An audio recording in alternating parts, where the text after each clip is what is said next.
जहाँ कृतिका बिल्कुल बेफिक्र लग रही थी, वहीं सोनाली का बर्ताव उस पर शक बढ़ाता जा रहा था। पुलिस ऑफिसर्स ने एक बार फिर सोनाली को उनके साथ पुलिस स्टेशन चलने के लिए कहा, लेकिन सोनाली इस बात के लिए बिल्कुल तैयार नहीं थी।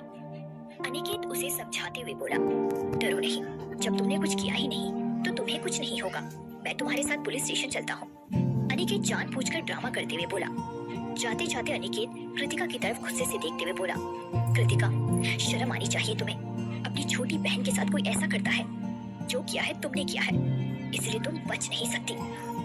सोनाली मन ही मन हंस रही थी और खुद से ही बोल रही थी, कमाल है, जो इंसान खुद गलतियों का पुतला है वो मुझे गलत साबित करने पर तुला है। मुझे विश्वास ही नहीं होता कि ये वही इंसान है जिसने कभी हमेशा मेरा ख्याल रखने का वादा किया था। सब वादे भूलकर आज ये उसी लड़की की मदद करना चाहता है जिसने मेरी और मेरी माँ की जिंदगी बर्बाद कर दी। हालात भले ही कुछ भी हो, लेकिन जिसे हम सबसे ज्यादा प्यार करते हैं अगर वही हमें धोखा दे तो दिल तो टूट ही जाता है। अनिकेत के लिए अपनी आंखों में नफरत देखकर कृतिका का दिल भी टूट चुका था और अब वो अपने दिल से अनिकेत के साथ बिताए सभी प्यार भरे पल भुला देना चाहती थी। जैसे ही सोनाली और अनिकेत पुलिस के साथ वहां से गए, कृतिका ने चैन की सांस ली, पर अगले ही सेकंड वो हैरान रह गई। अचानक निखिल ओबरॉय ने उसे कमर से पकड़ा और अपने करीब खींच लिया। मिस्टर ओबरॉय, मेरी मदद करने के लिए थैंक्स, कहते हुए कृतिका ने खुद को निखिल की बाहों से छुड़ाने की कोशिश की, लेकिन वो उसे छोड़ना ही नहीं चाहता था। आपको इस तरह परेशान करने के लिए मैं माफी चाहती हूँ। अब मैं चलती हूँ, कृतिका फिर बोली, लेकिन निखिल ने अभी भी उसे नहीं छोड़ा, बल्कि कृतिका को अपने और करीब खींचते हुए बोला, मुझे यूज करने के बाद तुम अब भाग जाना चाहती हो। कहीं ना कहीं कृतिका जानती थी कि निखिल ओबरॉय उसके साथ कुछ गलत नहीं कर सकता था। उसके जैसे निहायती हैंडसम और अमीर आदमी के लिए दुनिया में लड़कियों की कमी नहीं थी। इसी विश्वास के साथ कृतिका मुस्कुराते हुए बोली, तो मिस्टर ओबरॉय क्या चाहते हैं? उसकी बात सुनकर निखिल हंसने लगा। वो मन ही मन बोला, वाकई ये लड़की काफी इंटरेस्टिंग है, ना तो मुझे मना कर रही है और ना ही खुद आगे बढ़ रही है। शायद ये जानती है कि मैं इसे कुछ नहीं करूंगा। टावल में लिपटी हुई एक खूबसूरत लड़की किसी मर्द के सामने खड़ी हो और वो कुछ ना करे, ये लड़की ऐसा सोच भी कैसे सकती है? लेकिन ये बिल्कुल सच था। निखिल की पसंद की लड़की मिलना सच में घास के ढेर में सुई ढूंढने के बराबर था। निखिल की दादी माँ रोज उसे शादी करने के लिए परेशान करती थी। वो तो आज तक एक गर्लफ्रेंड भी नहीं ढूंढ पाया था जिससे वो अपनी दादी माँ को थोड़ा शांत कर सके।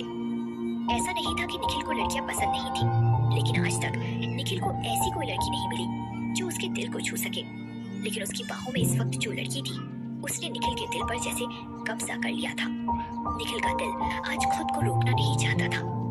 निखिल कृतिका की और करीब जाते हुए बोला, कुछ देर पहले तो तुमने कहा था कि आज रात तुम मेरे साथ बिताने वाली हो। कहते हुए निखिल ने कृतिका को दीवार से सटा दिया। कृतिका काफी नर्वस हो रही थी। वो धीरे से बोली, मिस्टर ओबरॉय, कुछ देर पहले जो कुछ हुआ वो सिर्फ एक गलतफहमी थी। मेरी जैसी ऑर्डिनरी लड़की में आप इतना इंटरेस्ट क्यों दिखा रहे हैं? कृतिका की घबराहट से भरी हुई आंखें भी निखिल को बेचैन कर रही थी। कृतिका की बात सुनकर निखिल तुरंत बोला, ऑर्डिनरी लड़की? शायद तुमने ठीक से खुद को कभी देखा ही नहीं। और सच कहूँ तो तुम्हारा एक्स बॉयफ्रेंड तो बिल्कुल इडियट है। तुम्हारी जैसी खूबसूरत लड़की को छोड़कर वो उस ड्रामेबाज सोनाली के पीछे कैसे जा सकता है? ये कहते ही निखिल को एक ख्याल आया और वो तुरंत बोला, क्या तुम्हारे एक्स बॉयफ्रेंड ने कभी तुम्हें इस तरह देखा है? कभी नहीं, कृतिका गुस्से से बोली। कृतिका का जवाब सुनकर निखिल मुस्कुराने लगा। वो आगे बढ़ा और उसने कृतिका की होठों को चूम लिया।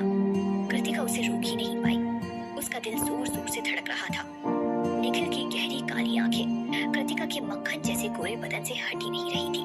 कृतिका ने खुद को शांत किया और अगले ही पल खुद को निखिल की पकड़ से छुड़ाने की कोशिश करने लगी। निखिल तुरंत नाराज होते हुए बोला, जब तुम्हें मेरी जरूरत थी तब तुम अपनी मर्जी से मेरे करीब आ गई, लेकिन अब मुझे यूज करने के बाद तुम चाहती हो मैं तुम्हें ऐसे ही जाने दूं। तुमने मुझे समझ क्या रखा है? कृतिका उसे शांत करने की कोशिश करते हुए धीरे से बोली, मिस्टर ओबरॉय, मेरी जैसी मामूली लड़की आपका फायदा कैसे उठा सकती है? आपको कौन नहीं जानता? आप ओबरॉय कॉर्पोरेशन के सीईओ हैं। वही ओबरॉय कॉर्पोरेशन जिसके अंदर आधी से ज्यादा एंटरटेनमेंट इंडस्ट्री आती है। आप अपने एक इशारे से कितनी ही कंपनियों को बर्बाद कर सकते हैं। मेरी जैसी गुमनाम लड़की आपका फायदा उठाने की सोच भी नहीं सकती। दुनिया जानती थी कि ओबरॉय फैमिली देश की सबसे मशहूर और ताकतवर परिवारों में से एक थी। पुश्तैनी विरासत के साथ साथ उनके परिवार का इतिहास भी बहुत पुराना था। जहाँ तक ओबरॉय कॉर्पोरेशन का सवाल था, वो खुद इतनी बड़ी कंपनी थी कि इंडस्ट्री की कई कंपनियां मिलकर भी उसका मुकाबला नहीं कर सकती थी। ऐसा कहना गलत नहीं होगा कि ओबरॉय कॉर्पोरेशन एंटरटेनमेंट इंडस्ट्री की कंपनियों पर राज करती थी और निखिल ओबरॉय उस रियासत का सुल्तान था। जिस तरह से कृतिका निखिल ओबरॉय की तारीफ कर रही थी, वो समझ चुका था कि ये लड़की बहुत ही शातिर है। वो अचानक अपनी आंखें चढ़ाते हुए बोला, साथ वाले कमरे में क्या हुआ था? निखिल अच्छी तरह जानता था कि साथ वाले कमरे में जो आदमी था वो इंडस्ट्री के बेस्ट डायरेक्टर्स में से एक था और वो दिन में निखिल ओबरॉय से मिलने के लिए उसके कमरे में भी आया था।